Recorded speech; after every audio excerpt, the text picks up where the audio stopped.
Hashem Hashem, Na'asem Nasliach. Alim Litrouva, les lettres de Rabbi Nathan.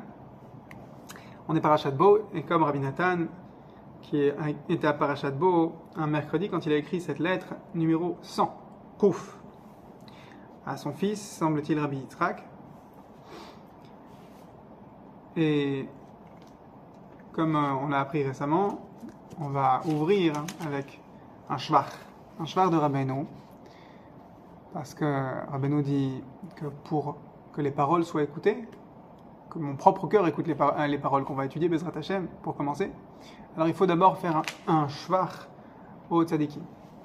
Cette semaine, on a eu plein de Hilolot, Baba Saleh, Rav Nissim Kadori, et donc on a pris l'habitude de faire des shvarim sur les tzadikim. C'est comme ça qu'on ouvre le limoud, d'après Rabbeinu. Alors Rabbi Nathan écrit à son fils: j'ai reçu ta lettre, mon fils, dimanche, et aujourd'hui, on est mercredi.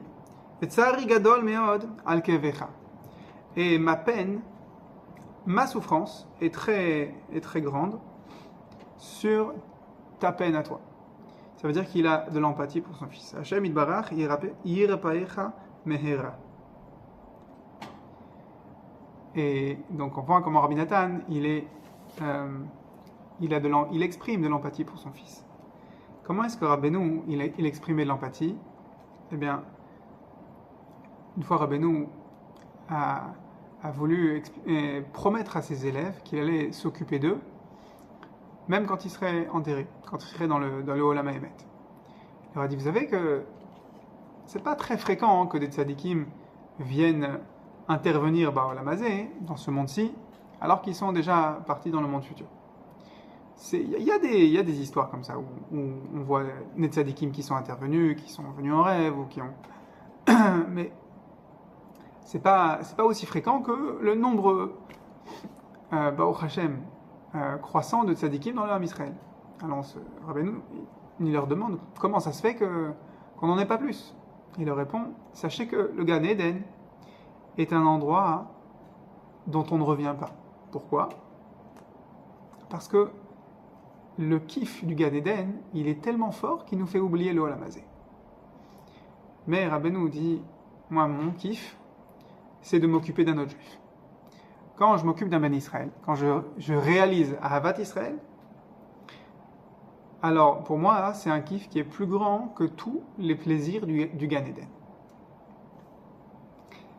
Et c'est de cette manière-là que Rabbeinu nous promet qu'il nous abandonnera jamais. Comme dit la chanson: Alma atem lidog, me'achal she'ani kvar olech lifnechem. Sur quoi est-ce que vous vous inquiétez? Parce que moi, je vais devant vous. Je suis toujours devant vous. Je vous quitte jamais. Quand bien même Rabbeinu est enterré depuis plus de 200 ans, il va devant nous. Parce qu'il a ce kiff de s'occuper de nous qui est plus fort que le Gan Eden. Il ne peut pas oublier de s'occuper de nous.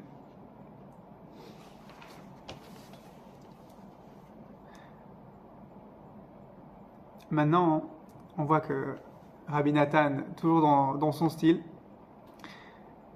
il brosse dans le sens du poil, il rassure son fils, et ensuite il lui taille un costard. Sache, mon fils,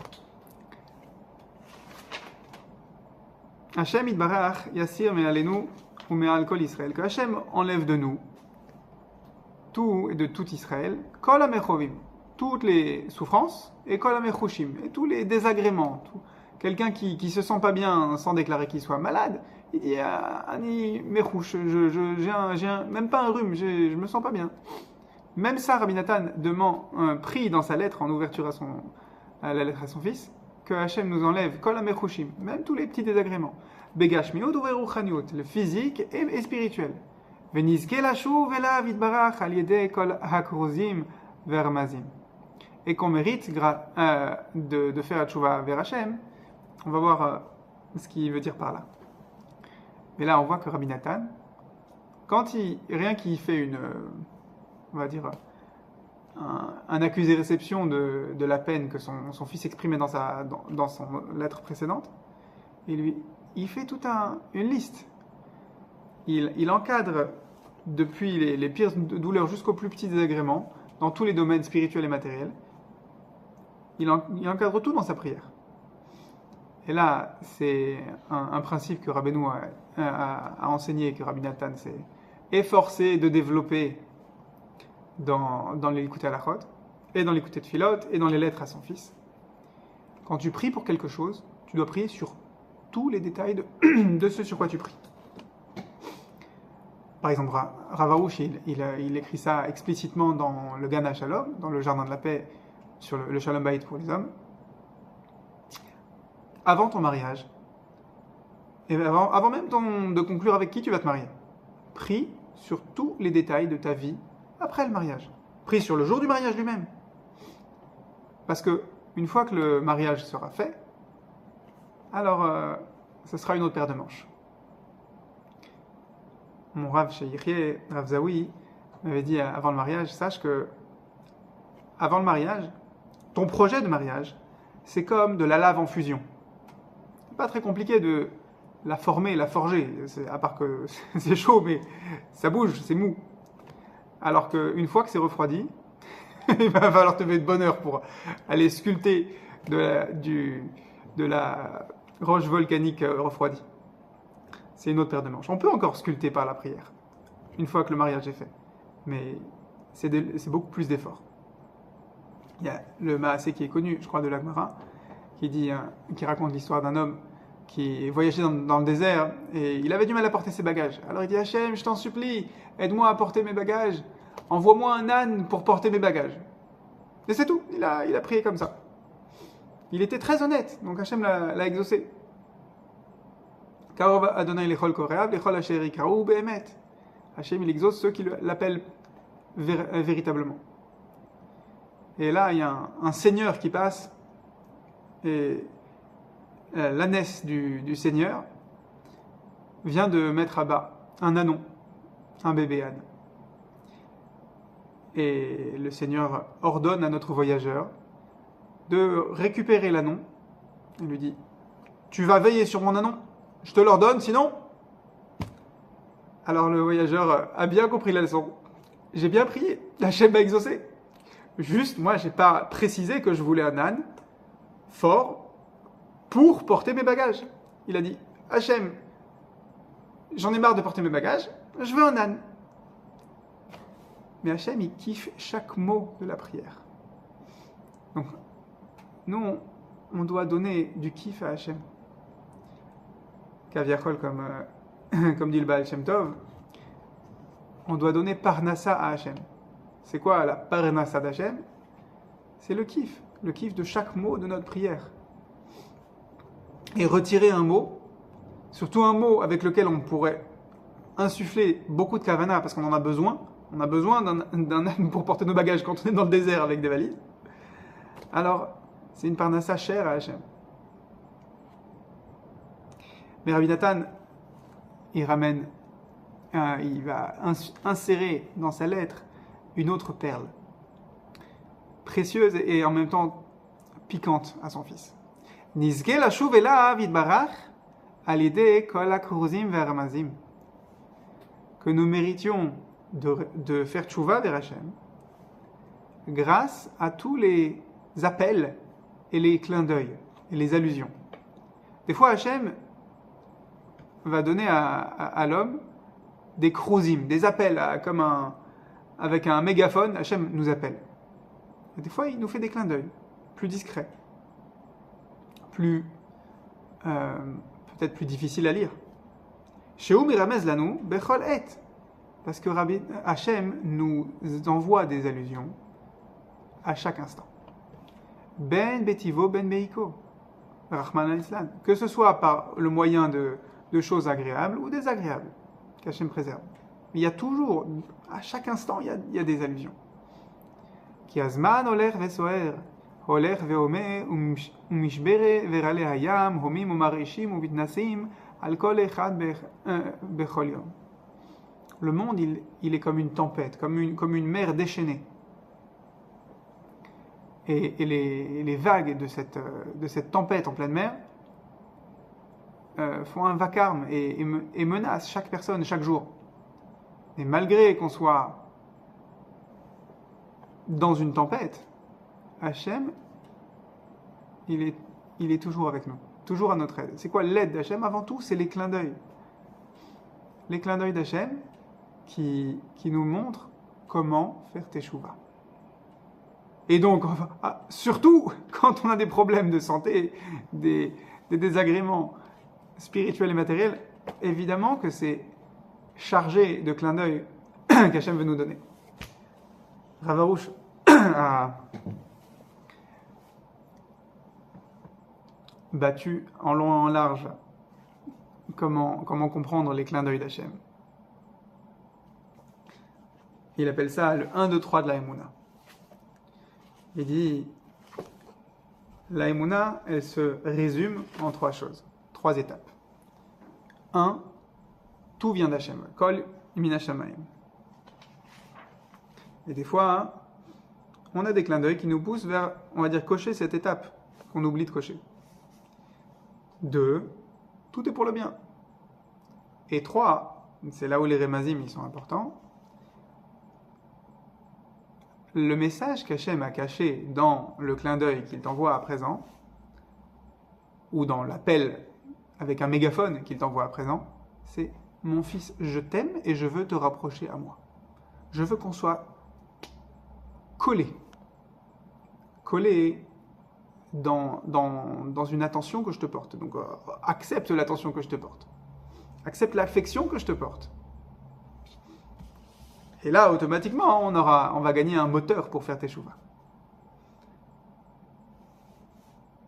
Ça, c'est on va dire le leitmotiv, le modèle de tous les clins d'œil qu'Akadosh Baruch Hu nous envoie. On embraye sur la Torah, la lettre 214 que Rabbi Nathan a écrite la veille de Rosh Chodesh Shvat, nous aussi cette semaine on a vécu dimanche la veille de Rosh Chodesh Shvat. Rabbi Nathan a écrit cette lettre un mardi et il lui dit encore une fois à son fils, Beni Chavivi, j'ai reçu ta lettre, mais toi, je crois que tu n'as pas reçu la précédente lettre que je t'avais envoyée. Et Rabbi Nathan nous donne une perle, donc on va se délecter. Comment il fait pour écrire ces lettres? Là, on a la recette, la lettre numéro 214, Resh Yud Dalet. La recette de comment Rabbi Nathan concocte les lettres qu'il fait à son fils. On va aussi piocher dans la lettre précédente, la 213. Il lui dit, sache mon fils, Godel ha-yisurim, sheyesh li mize, tochal leshair belibecha. Tu pourras deviner dans ton cœur la grandeur des souffrances que j'ai quand je partage tes souffrances.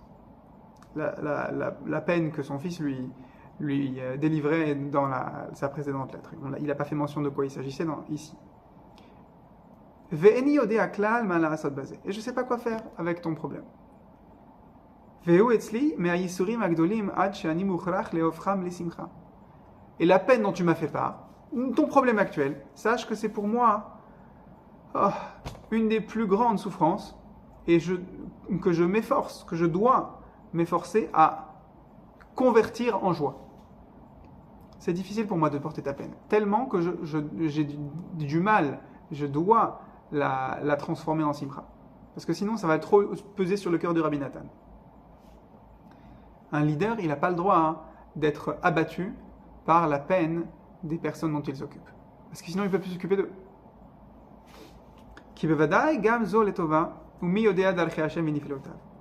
Parce que c'est évident que ton problème, il est pour le bien. Donc Rabbi Nathan, il reprend quoi? Il reprend les bases de la Emouna. C'est comme ça que Rabbi Nathan prépare ses lettres, visiblement. Il se prépare son cœur pour répondre à son interlocuteur. Il dit tout est pour le bien, d'accord, mais surtout, qui peut prétendre connaître les merveilles d'Hachem? C'est-à-dire que quand on a quelque chose sur quoi râler, quand on a quelque chose qui nous qui nous préoccupent, qui nous empêchent d'avancer dans la vie, alors Rabbi Nathan, il a une cartouche. Mi Yodea, qui connaît les voies d'Hachem? Ah, c'est la réponse à tout. Mais en même temps, c'est pas une réponse qui permet à Rabbi Nathan d'abandonner son fils à sa souffrance. Non, il continue dans l'empathie sans tomber dans la souffrance de son fils ou sa propre souffrance. Parce que qui connaît les merveilles d'Hachem? Parce que les voies d'Hachem, elles sont merveilleuses. C'est juste que moi, de mon côté, petite créature, je vois quoi? Je vois de la souffrance, mais je ne connais pas tout le reste de l'histoire. Et sache, la lettre qui te manque, la précédente lettre que je t'ai envoyée, que tu n'as pas reçue, Katavti mise gamken harbe, je t'ai beaucoup écrit sur ce sujet. Kama yegiot, combien d'efforts, ani tsarich leitiagea beinyan amirtavim shiagiu elecha, combien d'efforts je suis obligé de déployer au sujet des lettres qui te parviennent. Ve'akol mechamat amachloket, à cause de la grande opposition qui sévit contre Rabbi Nathan à l'époque. Alors c'est quoi ces grands efforts que Rabbi Nathan déploie? Alors on a quelques exemples d'efforts que Rabbi Nathan a fait. La précédente lettre que Rabbi Nathan a écrite, la 213, à part qu'elle est, Baruch Hashem, beaucoup plus longue que la majorité des lettres, il l'a écrite Motzei Shabbat. Et il dit dans sa lettre précédente, 213, sache mon fils, après avoir écrit 4 pages de lettres, je ne peux pas m'allonger plus, parce que je viens de faire la Havdalah, et je n'ai pas encore fait les chants, Mavdil ben Kodesh Lechol, ve Eliyahu en Avi Zachou Letov. Rabbi Nathan, avec le Seder énorme qui tient sur 24 heures, le Motzei Shabbat, il ne manque pas de chanter 2 Zmirot Shabbat au moment de l'Havdalah. Et là, malgré qu'il se tient à son Seder, dès qu'il a bu le verre, il a regardé les ongles dans le nerf de l'Havdalah, il a pris papier et crayon et il a commencé à écrire une lettre exceptionnellement longue à son fils.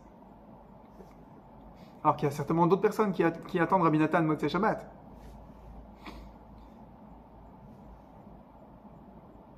Et il continue. Kigam lishloach lecha mirtavu avoda veigio agdola. Pour t'envoyer une lettre, pour moi, c'est un effort important. Le fait de l'écrire et le fait de l'envoyer, parce que je dois choisir par qui est-ce que je vais l'envoyer. Ensuite, Rabbi Nathan, aussi, là, ce matin-là de la lettre 214, Rabbi Nathan dit, j'ai fini la prière, mais j'ai pas encore commencé, j'ai pas encore fini d'étudier ce que j'étudie tous les matins après Shacharit. Donc Rabbi Nathan était probablement encore avec cette filine, il a dû les enlever, et il va commencer à étudier 1 heure, 2 heures, comme il fait tous les matins après Shacharit, et là, il s'est interrompu pour écrire cette lettre 214 à son fils. Pourquoi? Parce que certainement que le porteur de la lettre s'est présenté, il a dit Kavod Rabbi Nathan, je vais maintenant vers la ville de votre fils, je peux vous emmener la lettre, mais le bus part maintenant, je dois y aller. Rabbi Nathan, il n'a pas que ça à faire. Et pourtant, il s'arrête pour son fils. Combien c'est une leçon pour moi. Et ensuite, dernier point qu'on va voir aujourd'hui, Bezrat Hashem. Rabbi Nathan dit, sache, maintenant je te livre le secret, le plus important de ces lettres. Ifshar lehamshir divrei emet, la mito. On ne peut pas faire descendre du ciel, et surtout passer le relais, passer un message de paroles emet la mito, des paroles authentiques. Ki im al yedei shvirat miniot hen me'ashpia hen me'amekabel. On ne peut pas transmettre ces paroles de vérité si ce n'est en brisant les obstacles qui sont chez celui qui veut donner le message et celui qui veut recevoir le message. quand tu reçois un message de quelqu'un et que c'est aussi facile que d'écouter une note vocale sur WhatsApp, eh bien, tu peux être sûr que tu n'as pas compris le message. Si tu veux envoyer un message à quelqu'un et que tu n'as aucun problème pour l'envoyer, c'est sûr que tu n'as rien dit. C'est sûr que l'autre ne va pas comprendre et que tu n'as pas réussi à formuler ce que certainement tu as sur le cœur de très important, de très juste à dire. Mais il y a des obstacles à briser. Et c'est pour ça que